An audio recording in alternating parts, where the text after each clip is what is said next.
I'm Kayla Nick Kearney. I'm the president-elect of the Hornets in Politics and Policy chapter. And I am here in place of our current president because she just had a baby. I apologize if my audio is a little funky, but I wanted to welcome everyone and say thank you to the Placer County chapter for letting us co-host with them. We're looking forward to this event. And if there are any questions, you'll hear some more about housekeeping, but you can put them into the chat. So I'm going to put this over to, I believe Pam is taking over now. Hello and welcome again. We're so excited you're here. I'm Pam Herman. I am the chapter president, class of '83 biology. My current position is I'm the executive director of the Jewish Community Foundation of the West. We hosted Dr. O'Connor 4 years ago, so we're very excited to have her back. Thank you so much. I wanted to give you a little update on our chapter. We're only 4 years old, but in those 4 years, we've been able to endow a scholarship, meaning that students from Placer County have the eligibility to apply for a scholarship. We've offered 2 scholarships this year of $1,000 each, and they were awarded. So we're very excited for being a small and young chapter to have that happen. So that's what's about us, and we're very excited about what's going on. I want to introduce Dee Dee, who's going to introduce our guest speaker. Dee Dee is class of '97 in communications. She will also be moderating today, so that's a very good role for her. She currently serves as our vice president, and she's a founding member of Placer Alumni Chapter. And she's currently the communications manager for the Yuba Water Agency and proud mom to her son, Ranger. Dee Dee, take it over. Thank you so much, Pam. Well, thank you all for joining us this evening for the discussion to help us all think a little bit more critically about the upcoming election. Many of you submitted some questions for our speaker with your registration, but during the discussion, you'll also be able to type your questions in the Q&A feature, and we will have plenty of time for a robust Q&A section on the other side of her remarks today. So we are thrilled to have Dr. Barbara O'Connor join us again. As Pam just mentioned, she was actually the first speaker for our very first Placer chapter event about 4 years ago, right before the last presidential election. And it was such a successful event and a fascinating discussion that we really thought we should have her back to help us all navigate November 3rd. Dr. O'Connor is a nationally recognized expert in the fields of political communication and telecommunications policy and applications. She's the author of numerous publications. She is an emeritus professor of communications and director of the Institute for the Study of Politics and Media at Sac State. Some of her other many accomplishments, and there are far too many to list here, so I'm going to have to abbreviate, but some of them include chairing the California Public Broadcasting Commission as the governor's appointee and founding Capital Public Radio, Sacramento's public radio station. She has served as an expert consultant to the California legislature, the Congress of the United States, the Federal Communications Commission, National Public Radio, McClatchy Newspapers, the Boston Globe Media Properties, the Tribune Company, and the list goes on. Dr. O'Connor received her PhD from the Annenberg School of Communications at the University of Southern California. She was featured in Newsweek's 1995 feature story, 50 for the Future, on the 50 people who will set policy and direction for global communications. She continues to serve on the boards of Capital Public Radio and the California Conservation Corps. Without further ado, Dr. O'Connor, the floor is all yours. Thank you so much. Well, thank you. I sound impressive. It's fun to come back 4 years later, because when I spoke to you as you were just being chartered, I had just spent the prior 6 years on the National Board of AARP, and we had an election coming up. So it's sort of fitting that we're now going back and looking again. I have gone to nonprofit work since I retired from the university, and I'm at my roots. I'm really looking at the technology policy and trying to close the digital divide. I chair the California Emerging Technology Fund, and so I am really still doing what I've always done. And one of you asked a question, and I thought I'd start with it because I think it is apropos of things you're going to have to filter through for this election. We are only at the moment 41 days out, and ballots are arriving around various places. And so people are voting as we speak. But someone asked, what party registration was I? And did I give to presidential candidates? And that's an excellent question to start with, because it really is the decider of what my filters are. as I encode a message, you have to assume that I have both psychological, sociological, and cultural references that I'm using for verbal and nonverbal communication. And I have been a Democrat since 1965. I do not give to presidential candidates because I deal with the press.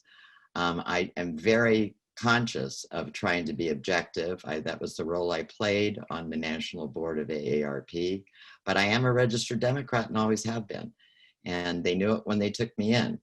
I think it's what you do with your registration that's important, not what your party registration is. I know many people thought it was apropos to register decline to state. I never did. I thought it was silly. And the reason I thought it was silly is because I knew a lot of the people who were registered declined to state. And many of them were in the press corps. And we know what's happened now to many of them. So I'm going to stay where I am, which is trying to close the digital divide, both at the federal and state level. And many of you are working with your children from home during the COVID crisis, and you know how bad it really is. So I'm really focused on that. I'm also focused on the California Conservation Corps, and I have been on their board for 35 years since B.T. Collins asked me to do it when he was in the Assembly. So right now we're trying to keep them alive because they're fighting fires all over the state of California, and they're pulling 3 shifts in a row, and they're very, very tired. So that's kind of who I am. I'm really a debate coach, and I used it both at Georgetown, at USC, and at Sacramento State, which is what I took when I came up here, to pay for my life. And I coached debate forever until I was department chair. And I did that for 8 years, and some of you graduated during that period, and I remember you well. And then when that was over, I took a sabbatical. I went to build a cable system in New York. And then I came back and founded the Institute for the Study of Politics and Media with Dr. Val Smith, who I had hired, and is somewhere right at Attila the Hun. So those of you who know him and have had him, he was a great teacher. He was a wonderful statistician, and we're still friends. He's currently living in Montana, but he's happy and flourishing and still involved, and we still disagree on issues. So let's talk a little bit about, well, how do you decide what are the variables and how you're going to vote? It's still the same. You need to first decide what your primary source of information is and write it down. You don't have to share it with me, but if it is social media, I'm going to talk about the perils of social media on both sides. If it is print media, we're going to talk about what happens if it's only one as opposed to 5 or 6. My debaters can tell you that I required them, and all students I ever had, to read multiple sources of news. And this was really before we had to deal with the problems of social media. And those of you who are on it a lot, and I am, it's really a jungle out there.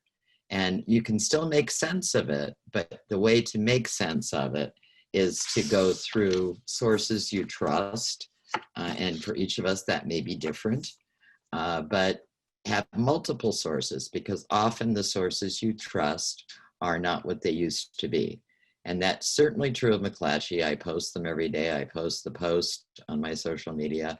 I post the Wall Street Journal. I post the Economist.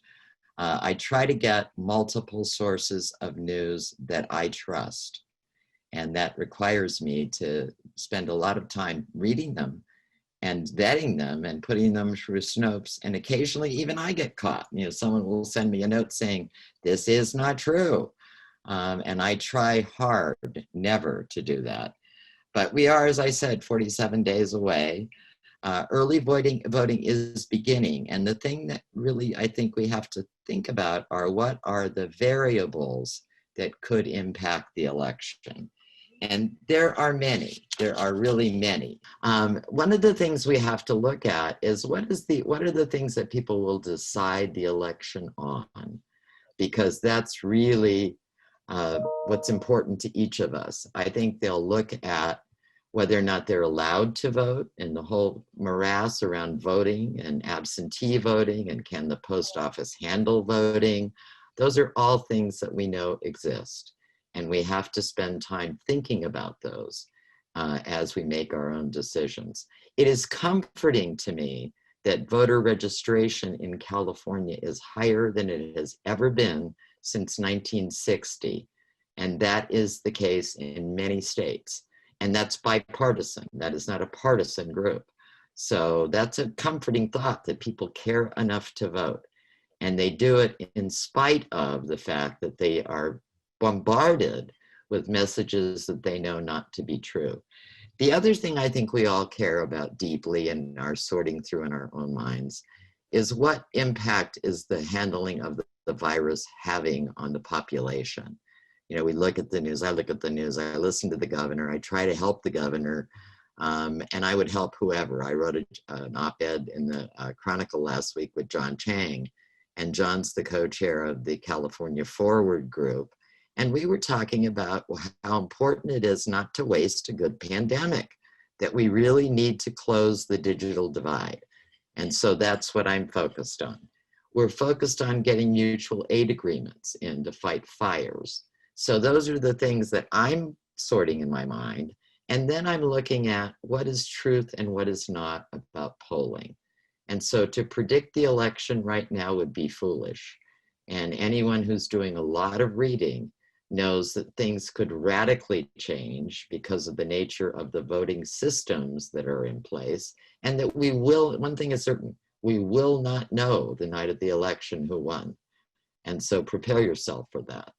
I think we may know a couple of weeks out, but we're all going to be working hard to make sure that every vote gets counted. And that, and in Sacramento at least, which is where we all work and live, they have voter drop-off boxes. So I'm getting an absentee ballot and they're going to mail it to me on October the 3rd. The second it comes in, I will vote and drop my vote at Demick Library on Watt. I have volunteered to be there 3 days to make sure that that place is open and that people can actually do what they came to do, which is vote.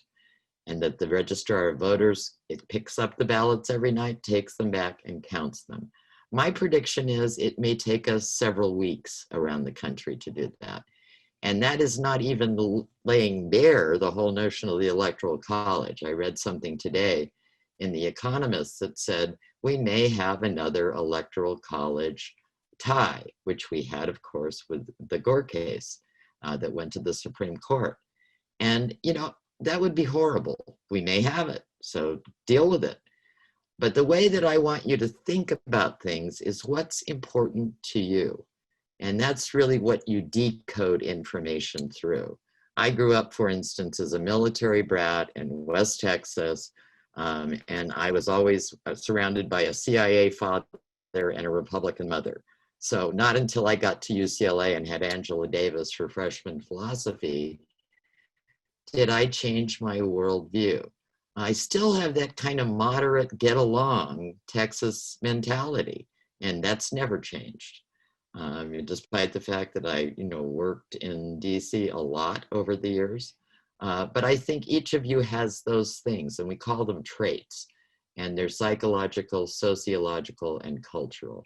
So you filter information through that. And we used to say it was verbal and nonverbal, and historically nonverbal is 80% of the message. I don't think that's the case anymore. It is in face-to-face, but it is not in other forms of communication, especially in the era of social media. And I try very hard every day to look at the polls and then look at the counter polls and try to figure out what's going on. The Economist is a go-to source for me because it's moderate. I read the Wall Street Journal because it's right-leaning. I read the Washington Post because it's left-leaning. And between those sources, I can usually figure out what's going on. And each of you has to do that for yourself. And it is always better in communications to have a feedback loop. You don't just send a message. You design one so that you have a feedback loop. And that's the model we've been teaching since I was a graduate student at USC learning Pascal and Fortran, which you can guess is probably not real useful anymore. The model still is. And I think we're very lucky to still have it. And I would hope that each of you uses it, takes some notes. And I told them I wouldn't talk more than 15 minutes, and I lied because it's 4:20. So Dee Dee, take it away, and I'll answer any question that you want to ask. All right. Well, we do have some questions that were submitted in advance. And so we'll start with those. But in the meantime, while we ask that Q&A, if you have some additional questions that you'd like Dr. O'Connor to answer, you can just, if you wave your mouse, you see the little Q&A button at the bottom of your screen. You can just click that button and submit a question, and we will get to as many questions as we possibly can in the time that we have allotted. So the first question we have for you is, do you think that the freedom of speech is part of the problem with our political divisiveness? And if so, how can we fix that? I would say no, because I believe in the Constitution. And I actually think part of what makes us unique is our freedom of speech. We need to deal with it in other ways. I would never outlaw it. And I think there are ways to deal with it. For me, it's always been multiple sources and knowing where money is coming from. I think campaign finance reform can help that, because if there's a ton of money being donated by either side, we need to make sure that that's there, it's reported and we can see it. So it requires work on everyone's part, but I would not abandon free speech. Could you discuss how media literacy on all platforms, including social, plays into this election? I think it's really important. And, we have courses now in media literacy. I think you need to know who owns the source of information. You need to be aware of what the primary leaning is. They all have it. Even sources I trust have it. The Atlantic, I currently love, and we're doing some work with them at Capital Public Radio. They are very left, and I know it. The Economist is very right, and I know it. The Wall Street Journal is righter yet, and I know it. So I think each of you needs to do the work to understand what media literacy means, which is, what is their point of view? And what do these messages really mean? That's what it means. What are your thoughts on the attacks against the news media as fake news? Well, the real attacks, I think seriously, and there are some that can be made, and I make several of them all the time. I view that as my role as the Emeritus Director of the Institute for the Study of Politics and Media. I think to always call every journalist a fake is wrong. And you can decide who does that. I don't do it, and I know a lot about them. And again, I think you have to do your own research on them and not just go to the same source because you're talking to people you agree with. You need to have multiple sources of information. You're going to hear that refrain a lot because that's the only guard against it, honestly. What do you think will be the key distinctions to look for in the debates? I think factual use of information, and I'm not a Kamala fan. I was very unhappy when Joe picked Kamala. I don't like her. I've covered her. I found people who worked with her, who I had to find jobs for because they quit. So many of you know them. I'm not a fan, but she is the vice presidential nominee, and she's not prone to factual information. She's a good debater, but for me, facts matter. Facts that are discernible and provable matter. Attacks that are ad hominem do not. And so that's just me. And it's based on, being 73 and being trained as a debate coach and being a debate coach at 3 institutions. Facts are important. Evidence is important. And so I think you have to decide what's important to you. Considering the U.S.'s democratic republic is shaped to allow dissent and debate, how should future policymaking change to reflect that, but also serve all residents of the country? Oh, I think it's essential. And as I alluded to it earlier, when we were putting Obamacare through, it was Republicans and Democrats who put that through. That's why Boehner and I got to be such good friends. And it's not been that way for the last 3 or 4 years. And I largely attribute it to the current president. I really do, because he's prone to ad hominem attacks.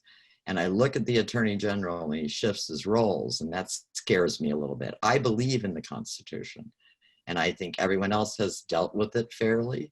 And I hope we deal with it fairly. And part of it is having a bipartisan approach.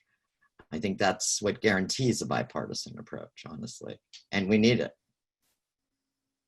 So you may have pretty much addressed this one, but in case there's anything else you want to add, any thoughts on how to best wade through the rhetoric to find the truth?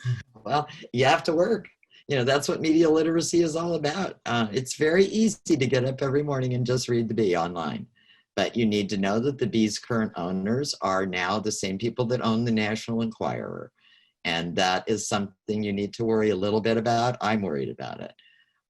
You need to know who owns the Atlantic. You need to know who owns the Economist. And that's why I use PolitiFact, and they live with Cap Radio at our station, or I use Snopes before I post anything. And I think everyone has that responsibility. What are your thoughts on the concerns about voting by mail versus voting in person? Is the mail-in option really going to be counted? I worry. I talk to my mail person all the time, and I'm conducting little tests by sending letters to people. So I'm actually trying to see how long it takes. But I am frightened because the mail service has been cut back so. And my carrier attests to that. We're all ordering a ton of stuff from Amazon, and we have boxes and deliveries, and the mail people often end up doing that as well. And I'm worried. And that's why I said we will not know the results of the election the night of the election. It may take 2 or 3 weeks. And the Electoral College wisely does not meet until December. That's not coincidental. And so I think we're back to the rough and tumble ages of the Pony Express, basically. And that's why I'm going to go sit outside the Arden Dimick Library and take my ballot and drop it in there and make sure everybody else has that opportunity. How do you think fewer people knocking on doors due to COVID will affect voter turnout and the election? I think a lot of people, campaigns talk to me about this all the time. They're really left with social media, and some are legitimate and some are not. And people are not going to open the door for you, despite how human hungry they are. They're not going to open the door for you. Mailers, there are a lot less of them this year, if you've noticed already. I'm not getting the glossy, slick mailers I used to get. I may not be in the right demography to get them. They might be getting them at nursing homes. Nursing homes, increasingly are making sure that their people get to vote. They don't care what party they are. I did that last year, and I found out it was really fun. I had 2 good friends, one Sandy Smalley, who's a Republican, and Nancy Coben, who's a Republican. They were in one nursing home, and they asked if I would come talk to them about the issues of the election. I had a blast. And then I helped them, get their ballots. The nurses helped them fill them out. I put stamps on them, or just took them and dropped them down at the Secretary of State's office with a person. So that goes back to last year. That's not just this year. And I think each of us has to commit to letting people vote. That's why I'm so heartened by the fact that voter registration is up. It's not just old people voting. It's young people, it's middle people, it's all kinds of people. And I haven't seen a party break out in California, but I suspect that the Republicans have gone up too. And it's always been a democratically controlled state for the last 8 years. But I lived here when it wasn't, when Ronald Reagan was governor. And, and Tom Hayes was treasurer, and Duke Majan and Pete Wilson. So you're too young to remember that, but it ebbs and flows. And it's good to know that. It really is good to know that, because it makes you want to get along with people who are not like you.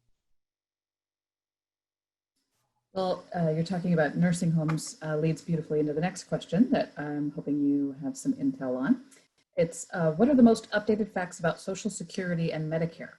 Oh, they're bad. And I know them cold, of course. And if you want to email me, my email is boc@csus.edu.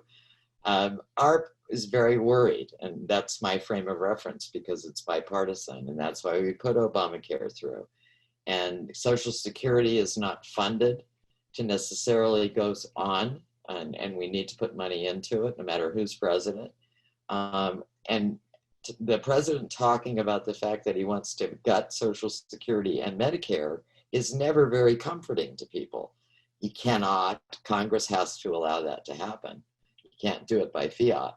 But there's a lot of worry out there. And that's why I think the nursing home crew, the nurses and the doctors, not just here, but in Texas and Kansas and Montana, are very worried about their ability to influence that kind of decision, because the number of people who are reliant on Social Security alone is huge. It's like, 60%, and it's very low.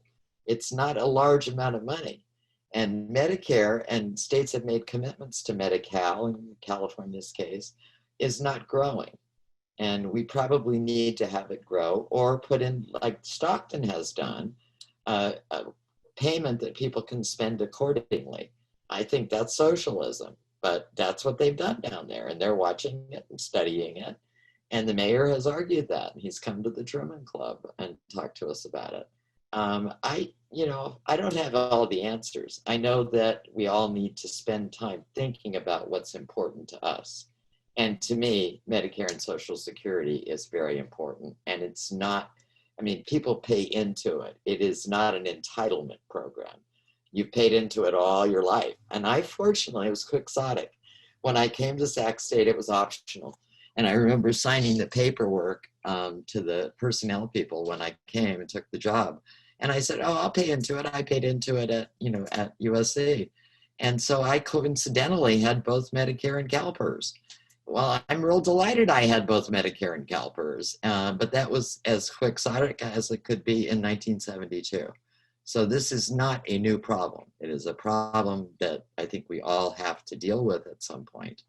And it is not an entitlement program. I paid every month into it, and so do all the other recipients of it. Has there ever been this much fact-checking of presidential candidates, and does it matter to voters if either candidate is found to be factual or not anymore?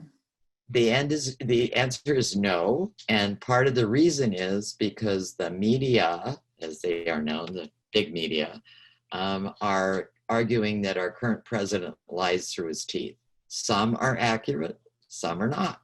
And so if that's important to you, I think facts, and I go to PolitiFact and I go to Snopes, and they are not liberal left-leaning, trust me. I care about facts and I care about evidence, and that comes from my background. And each of you may have different things you worry about, but I worry about factual representation and evidentiary. My debaters used to carry around evidence like crazy. Some of them are judges now, and they are both parties. They are not all Dems. So I think it's important. I saw a post the other day about Snopes that people were starting to question the legitimacy of Snopes and who are the who are the folks fact checking on Snopes? I'm sure that was started by somebody who wants to discount Snopes. I know for a fact, because I've talked to them, that the people who live at Cap Radio, PolitiFact California stays at Cap Radio. They're all working from home at the moment. But, they're terrific, and they are bipartisan, and they really take their job seriously. So you can dismiss all you want, but I think it's important to know what you're doing. What are your top 5 newspaper sources? I read every day. I know it's hard to believe. I read 10 every morning. I get up at 5, and I read the usuals. I read George Skelton in the LA Times, and I read most of the Times, although they've gotten pretty liberal. I read the Chronicle, which is more liberal. I tend to follow California because the boards I'm on are California-centric. I read usually the Washington Post, the New York Times. I try to read the Trib. I don't get to it every day, but I read print papers mostly. And then I read The Economist, I read The Atlantic, and I watch television news. And I don't watch MSNBC because they drive me nuts. I watch KCRA, just so you know, and I watch CNN, though they drive me nuts now too. And so, I try to do print sources that I can verify. And that's important to me, but each of you makes your own decision. And I figure if I read 10 papers every morning, I'm likely to get some semblance of the truth. And that's where I start. In terms of navigating through the plethora of news, wondering what your thoughts are on Vice News documentaries in terms of reliability. I think they're biased. I really do. I watch them because they're fun, but I think they're biased, just so you know. I watch stuff that's biased. I mean, I'm not naive, and I find some of it interesting, but I don't present it as fact either, so. What would you suggest the US government do to assure that there is not a possible outside foreign interference with the US presidential voting process, such as with the mail-in ballots? I think there's a real problem there, and it's not just the Russians, trust me. I think they are active, and everything I read says they are active, and they are active in favor of the president, and they're infiltrating. It's easy to hack. I mean, one thing I do know, having a degree in Fortran and Pascal, is how easy it is to hack. And you can get hacked, and you get phone calls that hack, and they want your personal information. And I do think that we have other countries that are doing that. Korea, for instance. I think probably Russia for sure. Maybe China. I don't know. But they're documenting these, starting to. And I don't know what we do about it, except for be vigilant and do things like make sure people can drop their ballots, make sure they get their ballots, and ask for verification. I started worrying the other night. It's funny because my handwriting has changed a lot over the years. I used to grade 500 papers, and it got worse and worse and worse. So when I registered to vote, my handwriting is very dissimilar to what it is now. And so there was a piece on verifying legal signatures. And I called the Secretary of State's office and asked for a new voter registration card to sign my name again. And they sent one. So, I mean, there are ways to correct for that kind of stuff. And I trust the Secretary of State. I think that he's a good person. He's an MIT grad. He's certainly not naive. And he's doing everything he can. I trust Betty Yee. I think she's terrific. Fiona Ma, a little less so. You know, I have my opinions of everybody, but John Chang I love, and I supported him for governor. So you need to know that, because I think he's terrific. In this day and age of tribal rhetoric, how do you constructively engage in a meaningful discussion with someone with opposing views when you know that it might come to nothing? Does media literacy still work in these instances? And is it worth it to engage in such a potentially futile exercise? It's always worth it to engage, but you don't start with emphatic statements of points of view. You ask questions. You make sure there is a feedback loop so that when you make a statement, you ask what they think about it, and you hope that they do the same. Now, there are people that I have defriended on Facebook. So having said that, you know, I give people many chances, and some of them live in your county, and I have defriended them because they're not wanting to play by the rules.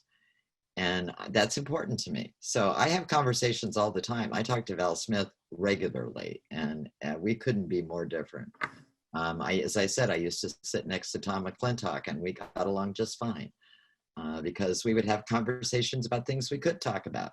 His children, you know, he left, optimally, he left one of his congressional things on his seat that was electronic, and it had kind of the positions that he was going to take. And I thought, oh, I would love to take this. And then I thought better of it and called his office and said, it's here, I'm leaving it at security. Please send someone to pick it up. And he was coming running back in to get it. So I think you're an honest human.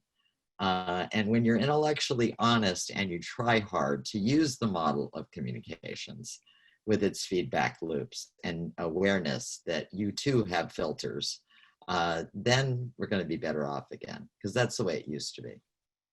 And it can be that way under social media rules. It really can be, if we all play by the rules. I sure hope you're right. I hope I'm right too, but I think I am, so. So we have a question to go back to the debates. What is your opinion about the role of the moderator in terms of fact checking? Should they point out when a candidate has made a false claim? They don't have time, because of I would love that. It would be great, but they don't have time to do it. And I'm not certain people are going to sit around and wait for them to look up 7 sources and send it to Snopes. And that's why it's always done the next day. And, the president gave a speech at McClellan and I watched it live, and the fact checking came the next day. It didn't come that day. I don't know how else to do it. Our society moves at such a rapid clip that we have to treat information like it's important, and we don't. We just don't anymore. So I hope we return to that. Do you think that this country can ever come to embrace healthcare as a human right concept? Boy, I hope so. And I hope digital equity follows right behind it, because we're going to need to make sure everybody has a voice. And I won't get into the arcaneness of telecom law, but the Communications Act calls for everyone to have a voice service. And you've had it all your life, and it's subsidized, and we have universal service, and we have Lifeline that's subsidized. We could do the same thing with broadband and get a network out there right away, and not have to disturb the providers that you have, just interconnect them. And it would be subsidized going forward. And California Connect is a lab, whether Trump wins or not, because the COMM Act allows for that. So those are the things I care about. I care about at that level. Are there any possibilities or assumptions if the result of the upcoming elections will, oh, it just moved on me, sorry. Okay. Are there any possibilities or assumptions if the result of the upcoming elections will not be accepted by one of the candidates? So I think— Well, Gore accepted the Supreme Court, and I would hope that whoever is there, who is the loser, will accept it with the same graciousness. It certainly would have happened with the Bushes. I was delighted to see that there was not that opportunity for one of them to do that. I think that you have to play by the rules, and at some point, whoever wins, wins, and you declare a winner. It may go to the Supreme Court, it might not. Hopefully it won't. Infiltration of foreign entities is not new, nor is our government— That's right, it isn't. Innocence of infiltration into other foreign governments. So why is this an issue or a buzzword now? Because it's gotten bigger. I grew up in a household with the CIA agent, so I have personal knowledge of this. And it's gotten a lot more aggressive, and it is all over social media. And they pick that as a target. No, they infiltrate all the time. And, that it started way back in the day. When you went down to look at what was going on in Cuba, when you went down to DC to see what was going on. There are people all over. We have one at UC Davis. It's a Chinese scientist, and she's being accused of being a spy. There are lots of spies, but it's all over social media. And I think calling a fact and having proof for that fact is the standard you have to use. Not just take it because it's there. And that's why I don't watch MSNBC, and I do not always agree with people that I do watch. I watch them because I want to know what's going on. And I think that's important too. But I have high standards for what is truth and what is fact. Everybody needs their own. So we are down to only one remaining question, Oh my goodness. unless there might be some in the Am I boring chat. Okay. I don't think so. Okay. But if anybody hasn't had a question asked yet, if you can please enter it in the Q&A section, that would be great, and we will we'll keep going if we get any additional. So this last question that I have right now is, what assurance do I have as an alumnus that my school is teaching unbiased and thoughtful pro-American culture? I'm concerned that our educational system overall, especially at the higher levels, is far too liberal. That's a good concern. And I think you have a better judge of that now than you ever have, because they're online. And you have video evidence. In Sac State, our new president has called me several times about faculty who've had complaints, and they're right there in video doing it. So, I think when we come back into a classroom, everyone's going to be much more cautious, because we have iPhones and we have all kinds of stuff. And it's up to, you believe in, I believe in academic freedom too. So it's a juxtaposition of academic freedom versus faculty being too liberal or too right wing. We always worked it out when I was department chair, and we had a variety of people, some of whom we censored, some of whom we fired, you know, and I do think that will be the case going forward. And so maybe universities will be better. Yeah, I looked at the Newsweek survey of campuses that were the best buys. And 2 of the CSU campuses, including Sac State, by the way, and Stanislaus State, oddly enough, were listed as 2 of the best buys for a student going to college. And that was terrific news. And our president was right to let us all know about it. I thought it was wonderful news. So, oh, there was one more question and then it went away. Where'd it go? Went away. I'm boring people, I can tell. There's a chat that says 22. There was one, I Okay. found it. It just, it got dismissed already. It was, do you believe, I don't know if it's changing it. Do you believe that voters need to be citizens? Well, yes, I do, actually. Someone asked me that recently. I had to think about it. I think they can be immigrants and receive benefits because they are living amongst us while they are theoretically pursuing citizenship. But I do think that they should have to be citizens to vote. And someone asked me about 16-year-olds. What did I think about 16-year-olds voting? And they're a little young. You know, I look at my 16-year-old buddies and I don't want them voting yet, no matter what party they're registered in. They don't make good judgments. I think you have to have enough worldliness about you to make a judgment. And that includes being a citizen.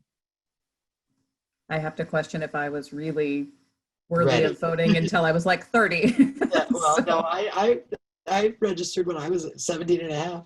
So I went to UC. I skipped a grade. Don't ever skip a grade. I skipped 2, actually. I was talking to Charlie, who's our 10-year-old, saying, don't ever skip a grade. Please don't skip a grade, because you need to get emotional growth and you need it with your peers. And, you know, so I registered early too. I couldn't give blood, which it was very interesting. I was a freshman at UCLA and I went to the blood drive to give blood and they wouldn't take it because I was 16 years old. And so it's good to have those things to remind you. And they're not new things. They're things that we've had forever. So. Well, we did not get any final questions. So What is Dr. this? O'Connor, if you have any closing At thoughts? 22. I have 22 on my, oh. We got through all of the questions did. that I Okay. had. Yeah. Okay, well, I can wrap up a little bit then. I'll do that. And then we'll get off a little early. I will come back whenever you wish. And as I said, key things to remember are you decide what's important to you. And don't let social media drive that. You evaluate the facts. Media literacy is important. You know what you care about. And make sure that you vote. And as I said, I feel very good about the number of new people who have registered to vote. And as long as we verify that they're real people, we're in good shape. So I will be working on that. Wonderful. Well, thank you so much. And that's going to conclude our presentation this evening. Thank you all so much for joining us. Every 4 years. If I'm still around in 4 years, I'll come back. So. I'm hoping that that'll be the case. If we don't see you before then, we definitely want you back in 4 years. So thank you everybody for submitting such great questions. It was a really engaging conversation. And Dr. O'Connor, on behalf of both the Placer Alumni Chapter and the Hornets Policy and Politics Alumni Chapter, I just want to thank you for your time, your thoughtful remarks, and for sharing your perspective with us. We definitely want to see you in 4 years. 4 more years. 4 more years. Doesn't matter who you root for, I'll still come. So, and if you see Tom McClintock, say hi from Barbara or Paul Drainer or whoever, all of them. So good to see you all. See you Thank soon. you so much. Y'all have a great night. Bye-bye. Please vote. Oh yeah, the chances of me not voting are slim to none. There has never been an election in my life that I have not voted. So I want all of you to make sure that is the way you operate too. Promise me you will. You know, no sooner did we say our goodbyes than I got 2 more questions if you want to take them. Oh, I'll take them. I haven't hung up yet. Okay. I'm a sucker for questions. We still have most people still on. Okay. What are your thoughts on Democrats probably taking the Black vote as a given. Is this a result of Republicans neglecting this population? And if so, is it a matter of the Republican Party becoming too white or Blacks not having an alternative option? I think it's Social Security and Medicare. We talked about the dynamics of that. If you look at who's on only Social Security, it's largely Latinos and Blacks. It's not whites. And the Republican Party has ebbed and flowed on those issues, but certainly Wilson and Deukmejian were very gung-ho on healthcare expansion. They were very gung-ho on job expansion. They called it different things. I mean, I supported them. I supported Tom Hayes, who was treasurer and had been at the Auditor General's office. And Kathleen Brown didn't speak to me for a long time as a result of that. But I think each of you has to make that choice of, are the issues more important than the people? And for me, it's always been the issues. Well, and that last question that we got is just a fun one to end on. Okay. Chris Gaff said, I'm an 89 grad. Do you remember Professor Shoemaker? He made a huge impression. Of course I do. And for those of you who are ours, we lost Linda Tucker. If you had Linda Tucker, she died this last weekend. It was very sad. And one of her former students that I know was an Irish exchange student in the 80s and was in my classes, sent me an email. And he's now the senior VP at Saatchi Advertising for Statistics in London. So, you know, we always talk to each other. And Pat Carney, who was Linda's best friend, had heard from a former student. We heard it from students first. So it's always nice to know that. And I don't think we ever say goodbye to you. You're always part of us. Well, thank you very much for all of your time and for sticking around for a couple more last minute questions. 4 more years. 4 more years. We will see you then. Okay. Thank you so much. And if I find out you guys didn't vote, you're deep shit.